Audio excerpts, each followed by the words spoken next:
Hello, I'm Jon Gray. I'm a book designer. I'm from London. I'm just going to sort of wander around, I think, if that's all right. This is the studio that I work in.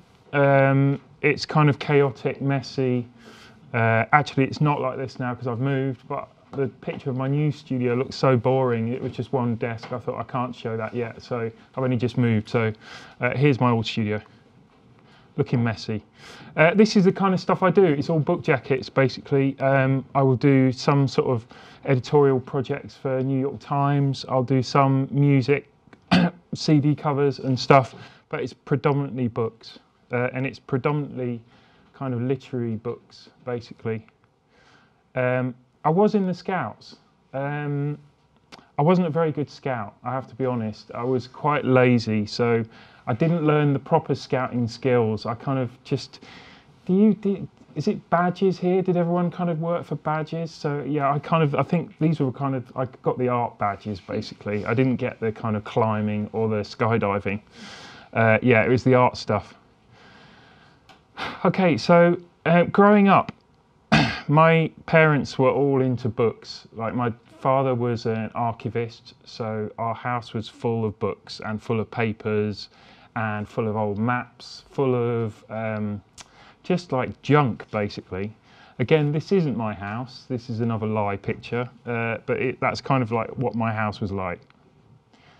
And this is where my work is shown. It's a similar messy, sort of chaotic, anarchic place.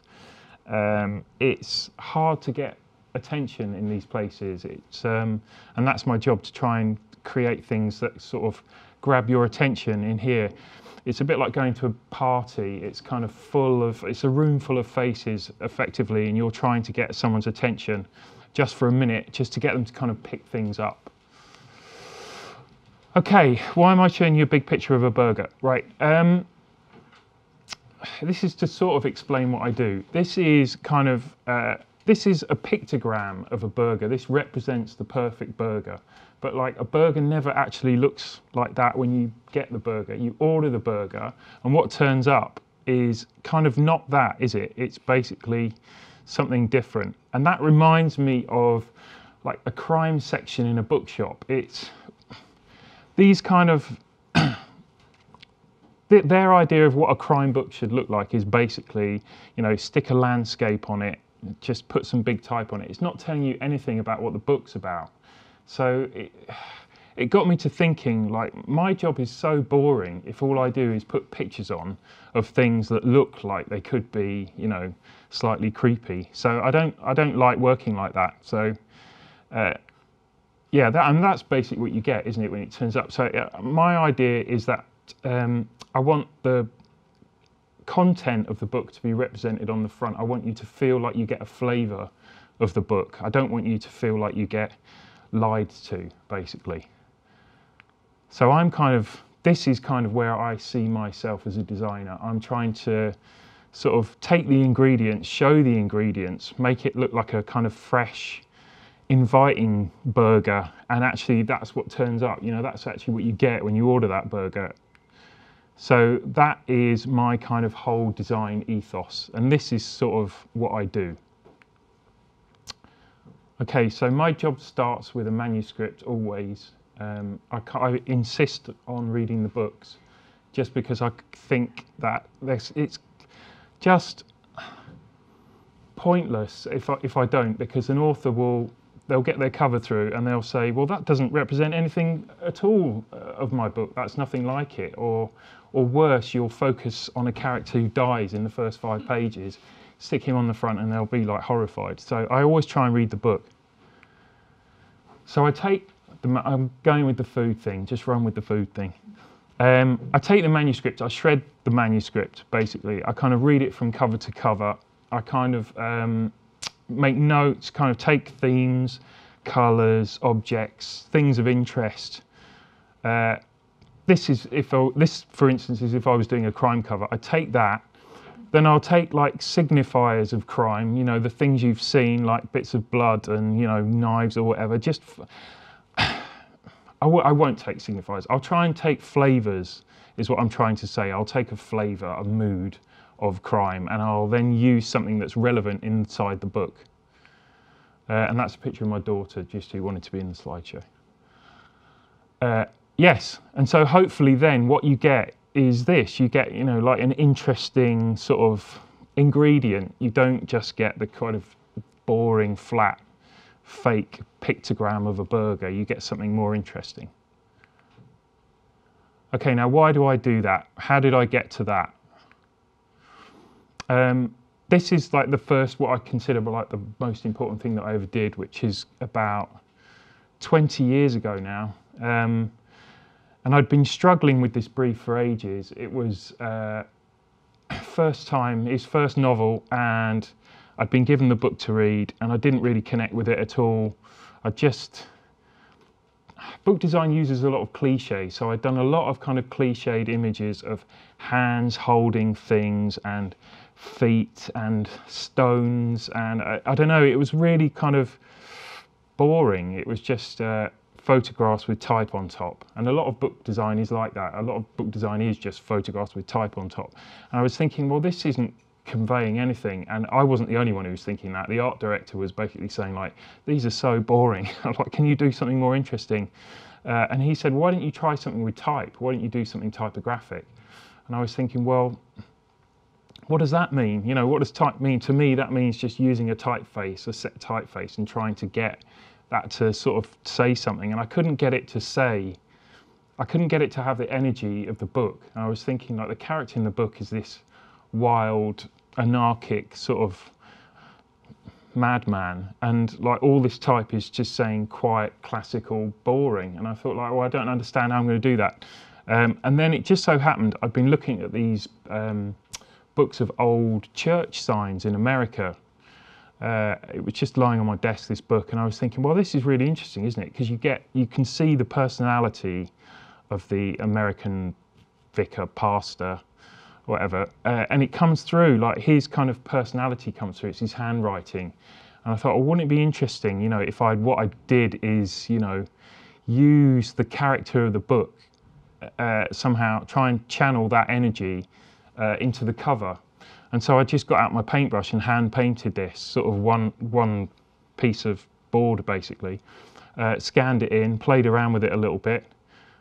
Reversed the barcode, which doesn't work, so I don't even know. Well, I can tell you why I did that, because I had the positive side on the back, so you could get it to work on the back, but they let me print the reverse one on the front anyway, just so they echoed. Pointless. And then that kind of took off, and that went all around the world, and we did lots of versions, and people did other versions, and I did a couple of those, but other people have just made the other ones up themselves, which is great. So I was doing that, and then I did his next two books, and again, these are sort of it's all hand-drawn work. And I was into that at the time. I was into sort of just crafting everything, drawing everything, using this sort of self-made fonts, handwriting. This was the size of my hand, so I could like embarrass my kids and high-five myself in bookshops, and that was always good. And I was really enjoying doing this work, but then Hewlett-Packard came along and asked me to design a font using that last cover on the left, extremely loud, and I did a font for them. I did all the letters, and they went away and made these adverts. And I thought they were awful. I thought they were really terrible. I couldn't work out why they were terrible. And then I realised it's the burger thing again, sorry. But it's like, it's not made to fit, it's just made for everything. So suddenly, like, you're just putting a handwriting font in the place of another font. You're just using it as a font in a way that this ad has, in fact. They've just put a handwriting font that says, you know, this is soft, this is personable, you know, this is a friendly advertising. And I suddenly thought, like, well, this isn't what I wanted. I was trying to make something right for the job, and suddenly what we're doing is just plastering hand-drawn stuff on everything. So I sort of, and then all the shops are full of it then, like everything. So you try and do something that stands out in a bookshop, and it's just like, well, what, you know, it's all like this. So I just stopped working that way, which was really hard for me because, as you can see, like I earned some money doing it. So it was a difficult thing to do. This is the first thing that I did when I'd stopped doing that, which was a lovely job to do. I do all of Zadie Smith's covers in the UK and America. What a gift, you know, it's such a lovely thing. She's very sort of visually aware. She's got great ideas. She'll come in and say like, oh, you know, I want this one to feel very London, so that think about, you know, old A to Zs, for instance, old maps. And so, you know, with that brief, I don't know, it's just very easy with her. So I did this, and I'm still making things here, so I felt happy in that way. I felt like I was still hands-on. It wasn't just photograph and type. It's two things together. It's fused together, I say. So I like making things that are all one object, as you'll see. Here's another one that I did at the time for Penguin. Yeah, this was just painting this whole sign. It's kind of similar to that American pastor sign. It's just painting the whole thing and then chopping it up with a sort of electric saw, which was fun. That got rejected, so that never made it into the shop, so sadly. So if anyone needs a book cover with some chopped up wood, let me know. Where does that come from? I suppose I collect a lot of old books. I suppose because of the nature of what I'm trying to do, which is an individual cover for each book rather than everything looking like a Jon Gray book, which I hope it doesn't. I'm trying to make individual things, so I collect individual things. So these are some of my books that I collect. I just love this sort of Gunter Grass thing. He actually painted this himself, which I just think is like astonishing. Like the author can like draw his own bloody cover. Too talented. Here's another few from my collection. So I've just got piles and piles of these, and I'll buy so if anyone's got any tips as to where to go in Prague, please let me know, because I will go off and buy a load. Okay, I'll run you through some work. So this is another Zadie Smith. This is, in this instance, she just says, okay, this book's going to be about dance, but it's also going to be contemporary. It's going to be historical and contemporary. I really like the sort of deco stuff. Can we do something with that? You're just like, okay. So, I mean, it's just perfect for me. It's just such a nice job because it's, you know, she's almost doing that first bit for me. I don't need to read the book, although I'll do. But at the time, the trouble with these books is I'm made to work on them 6 months before they're out. So a lot of the time, 6 months before they're finished. So a lot of the time I'm just given 1 or 2 sort of chapters. In this case, she gave me the brief, sort of said, this is what I want, and I just go away and do it. And because it's Zadie Smith as well, often publishing houses are quite tricky in that, does anyone work for a publishing house? Okay, good. There's a lot of people who want to contribute, like everyone. If there's a new book by, I don't know, a first-time author or something, everyone has got an opinion, everyone's got an idea, everyone wants to sort of have part of that process. But with Zadie Smith, because what happens is you work almost with her and her editor, it bypasses all of that. So it's pretty much, if you hold something up and say, oh, Zadie Smith really likes this, everyone kind of doesn't say anything. They kind of, oh yeah, we really like it too. So it's quite handy that way. So I really like working on these books. I think people assume that because they're big books, they'll be harder to work on, but actually, in some ways, they're easier, I think. Yeah, this is another thing, like, I don't know, a lot of book covers are very static and quite boring. So it's quite fun to play around and like make your eye do some work. So this kind of like, I've used the U from Alan, as he's not very lucky, as you can see. Okay, I've gone back to this one. Why have I gone back to this one? Oh yeah, I wanted to show you the rough first. Okay, so this is Jonathan's book about vegetarianism. There is actually an idea here, believe it or not, in that the top is animals, and then there's barbed wire on the middle section, and then there's plants and roots underneath. No one else has seen that idea, so it was completely wasted. This is the cover that I wanted to do beforehand, which strangely, for a book about vegetarianism, Jonathan wasn't that keen on. I think he thought maybe a big fat meat chop with like a fat, this is the spine here on the fat rind on the spine. So yeah, that didn't work out. So again, if anyone's got a book about meat that they want to... this is 1984 for Penguin. It's often difficult to talk about book covers as well, because if you have to explain how they work, then they haven't worked. So do you know what I mean? So it's kind of like, it's almost like I should just go da-da and just flick through. Yeah, I've just used the idea, I will explain it. It's just like the idea of pipe work on the front. We decided it would be great not to put the title on the front and just have the title on the spine, and just had these two sort of iconic quotes from 1984 on the front and the back. So this is the pipe work going through the text and then bursting out onto the back, which then got made into t-shirts, bizarrely, in America. So I've got, and socks. So I've got some socks if anyone wants any. This is a book about a man who has enough of his family and runs off into the Swiss Alps. So I was trying to get that idea of disappearing, and I don't know, I just used this sort of cut out image. It's interesting when you do things like this, you really have to make them, because it's often the bits. If you try and do it on a computer, it's often, you'll miss the bits that the best bits that you get from actually making these things.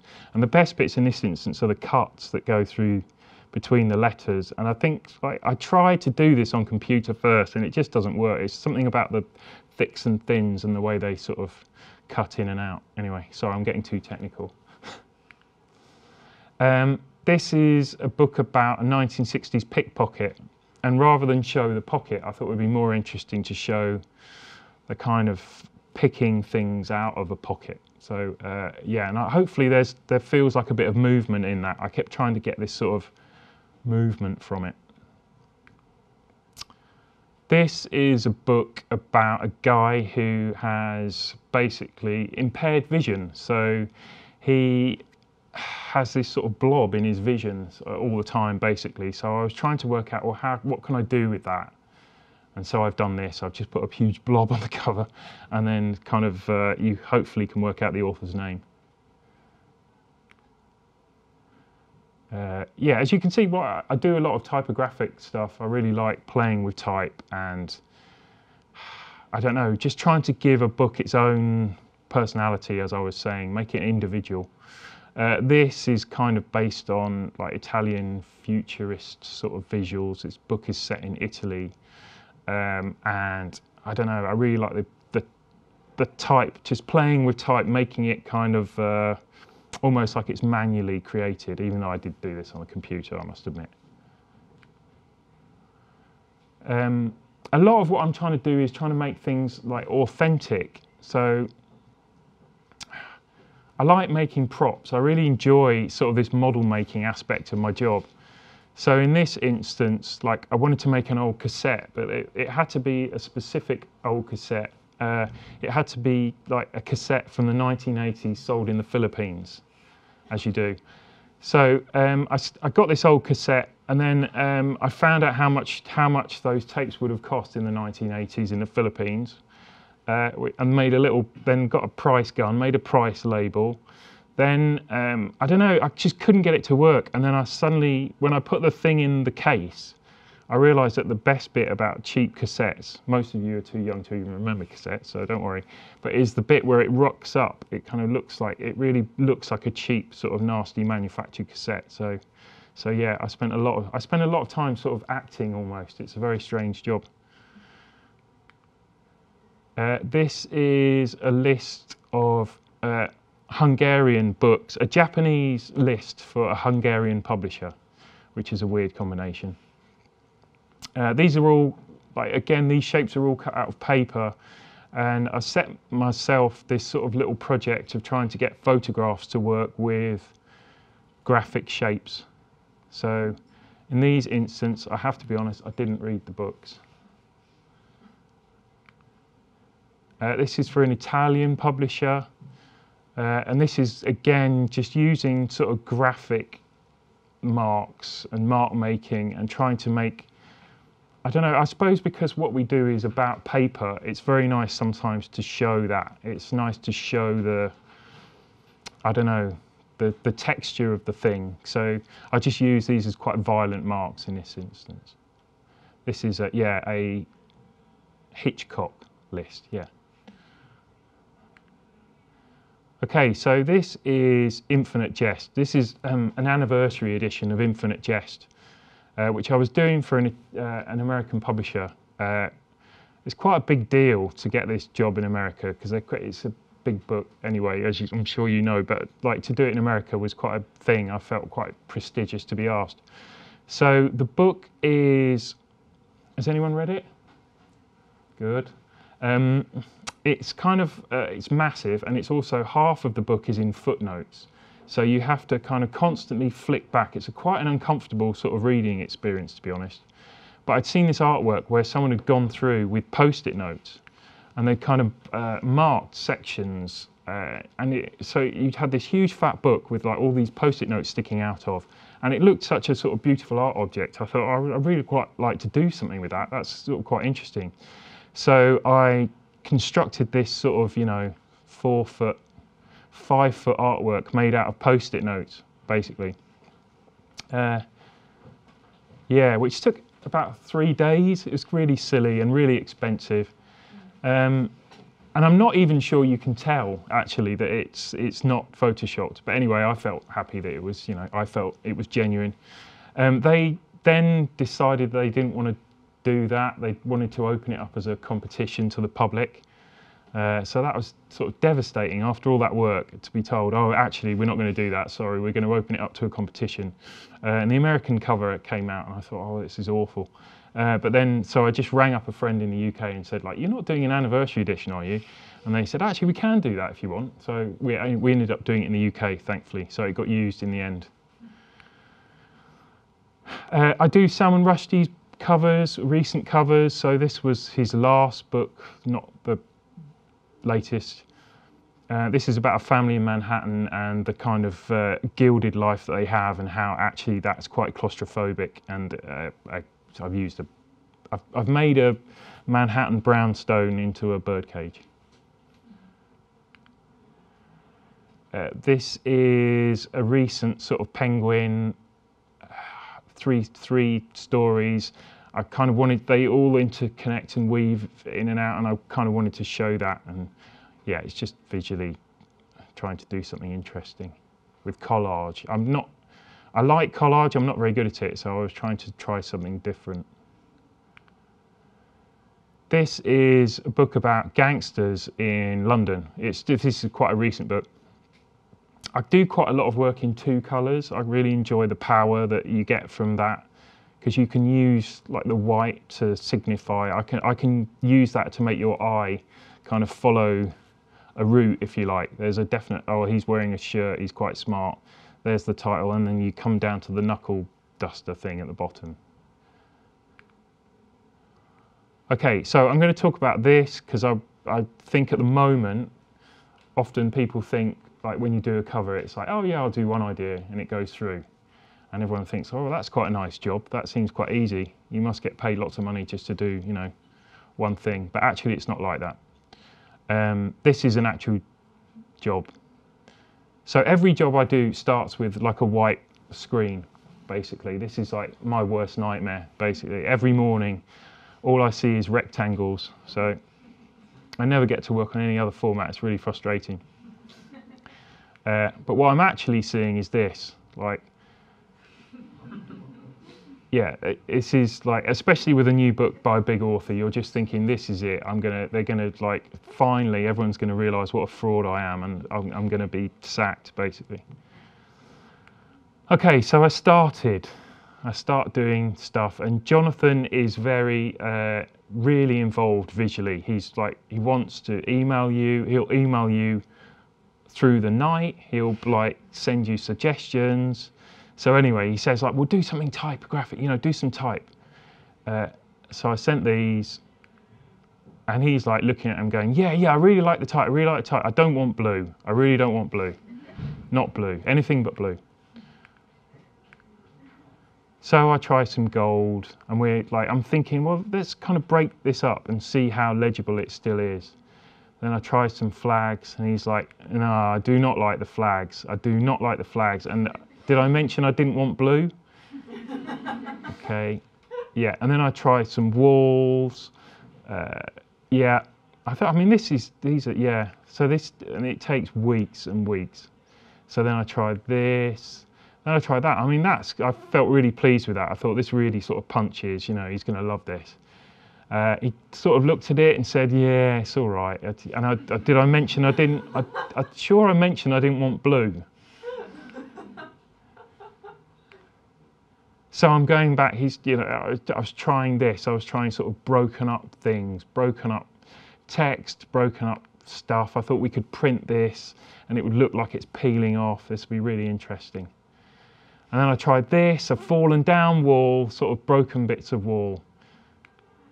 And this time I'm just trying anything, because he's basically, all he's saying is, no, I'm sorry, no. Or worse, it goes really quiet. Or worse, he really likes something, sends it to his publisher, and then it's really quiet. And you're like, oh no. So yeah, there's a lot of ideas, and then this, and I was thinking, well, this is quite strong. This is like, it's here I am, but it's not. It's fading. It's still doing the blue. I really wanted blue, in case you like. I've done. If you look at his backlist, I've done green and red and black and white, and I was thinking, we haven't done a blue. Can't we do a blue? Oh, then we hit upon the fingerprint idea. He says like, well, basically this job lasted for a year, I should say. So then we hit upon the fingerprint idea. He said, well, my kids were playing around with some paint the other day and they started making stuff out of fingerprints. And I was thinking, well, fingerprints are great, aren't they? Why don't we do something with that? So then I start doing fingerprints. And then we start doing, he said like, well, why don't you could mask bits out? And looking at this, he's saying, well, this is just looking like Christmassy. I don't like it. It's just like, you know, it's different, it's odd, it's unusual, but it's Christmassy. It's just not. But then we got to this and he was like, yep, this is it. This is the one. I love this. I'm going to send it to my publisher. Hopefully we'll find out tomorrow. But can you just do a couple more versions? Couple more versions, couple more versions. Right. These are about this big, by the way, each one, because those fingerprints are like actual size. So this point, my fingers, like I've lost the wheel. I couldn't print anymore. It was all broken up so badly that it was basically just black. So you can see some of these are just black splodges. And then someone else in the studio said, well, why don't you just get a rubber stamp made of a fingerprint? I was like, oh yeah, that's a great idea. And then sort of lent me one to do something like, you can see how badly these fingerprints are going. Yeah, more. Yeah, these are with rubber stamps. You can tell the difference actually. They're better. Yeah, so each one, as I say, is this size. Yeah. Anyway, sent them off, heard nothing, complete tumbleweed, nothing. Like he said, like, oh, I'm sure they'll love these, this is going to be great. So complete tumbleweed, nothing for about a month, I would say. And sometimes you want to ask, sometimes you want to email and you want to say like, is there anything happening? And I just actually was so fed up with it, I thought I just don't want to talk about it. So. And then this email comes from Penguin saying that basically, well, saying that they think maybe someone else should have a go. Right, that's what the email says. What I actually read is like something totally different. I read that it's the end of my, you know, working life. I'm never going to work again. So yeah, I'm going to, basically this is the way it's going. Thank you, Saffron Fur, buddy. I can do pizza menus, I thought, you know, it doesn't matter, you know, give up on books. So there'll be other stuff to do. It's not the end of the world. And then I got this email saying that the person who'd done the other stuff, he hated. You know, it was just like, and although I knew who it was, so I didn't, you know, take too much joy from that. But it was my Rocky moment. It was my comeback. I was back in the game. Like after that, my fingers were all sort of taped up and I was ready to go. And he'd said he'd seen this artwork with painted lettering, and he thought, well, why don't we, if I give you a length of text from the book, can't you paint that, and paint that in kind of watercolor, and we'll, try that. And I was thinking, well, we need some color in that. We need to get some color in it. So we sort of fade through into these washes of color through the text. So I did this rough initially, and he was like, yeah, I really like the feel of it. This is the type from the first ones that I'd done 6 months previously, which you may recognize. So then he liked that idea, but then he gave me 1,000 words of text to paint. That gives you an idea of the scale. So that's my hand, that's like the text that I'm painting. Not only did he do that, he then changed the text. So these are on big boards, because basically at this time I'm thinking, well, we can't just do the front. We need to be thinking about the whole jacket. So it needs to think about the back and the flaps. Otherwise, this is going to be me doing this 300 times. So I started painting this. And that's what you end up with. Basically, that's the final jacket. And you think, if you looked at that in a shop, you'd say, 5 minutes. It's not going to take long. And that is actually like a year of my life. Anyway, that's what we ended up with, the final thing. And there's the whole jacket, so with the painted text in the back. Then I did the Polish version. Yeah. Then I did the Norwegian version. And then Holland got in touch and I said, no way, forget it. So yeah, that's that. The story of how things aren't actually as quick as you imagine.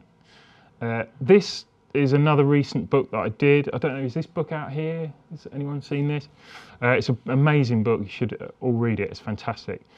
This also took about, 6 months, but I'm not going to bore you with all those because that was just endless. But in the end, I found by chance, I was just about to get sacked from this job. In the morning, I was looking on Instagram and I saw this illustrator and I thought oh my God, that illustration's perfect. I wonder if we can use it. And luckily she was in Korea, so the time difference was okay. So she said yes, and I got to work and I put it in and scanned it in, and I got away with it by the skin of my teeth. But often it's like that. Often it's just luck. This is a recent Salman Rushdie. This is the Booker Prize winner not winner, shortlisted. He was a pain on this because I'd found 3 or 4 different men, and he kept moaning about the men, saying they were really wrong, and one looked like this is ridiculous, and it didn't I didn't get the pathos of the novel, and it was, I was thinking really, it's just like a bloke with a briefcase. Anyway, finally we had to shoot. We got a man from the Random House publisher's office, stood him in this bad coat, and managed to sort of shoot it, and thankfully he agreed. This is Virgil for a Turkish publisher, and this is just to show that I don't know, as I said, I like making things, so I had this idea of making a wooden horse mask and then shooting someone behind it. So yeah, just a bit of fun. Recent Zadie Smith. She'd looked at these, she'd seen a lot of sort of old 1960s Philip Roth books and said I really like the idea of doing something like that, something really bold and typographic. And so I just found a font and then redrew it in this sort of style. And it's printed in sort of really garish colours. It's really sort of fluorescent green, really punchy. Yeah, pleased with that one. Yeah, I've been doing a lot of green recently, unfortunately. Green has been my colour. So yeah, this is the Neuromancer Repackage for America. Yeah, just using, I think I'd seen there's an old sort of brilliant French 1968 poster, in fact, talking about posters. And there's a guy whose face is in bandages, and all you can see is his eyes, basically. And I'd seen that, and I thought, I really like the bandage, and it reminded me of all the sort of old technology in this book. So I'd use wires and then again used white to kind of draw your eye in, so you're kind of forced to read this Neuromancer. And then, yeah, this is like a very recent Salinger Repackage. And I thought I'd show those because I wanted to just explain sometimes there is stuff going on that you don't know about in the background in book covers. Salinger has a contract written up before actually when he was alive, saying that you cannot use any imagery on the front of his book covers. So that's why they always end up typographic.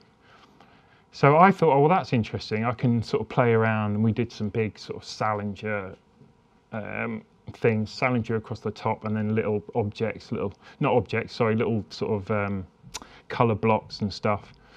And they liked them. Penguin thought they were great and sent them off to the Salinger estate, who then came back and said, oh, well, that's not the only stipulation. Actually, his name has to go under the title. So fine, we did that. And then we sent those, I changed those again, we softened them and changed them, then sent them off again. It came back saying, oh, and that's not the only stipulation.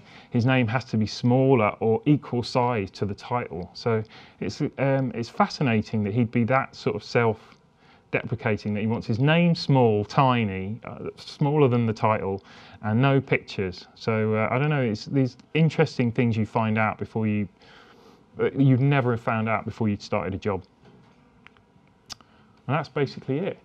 That's the lot. Is that an hour? I can take questions.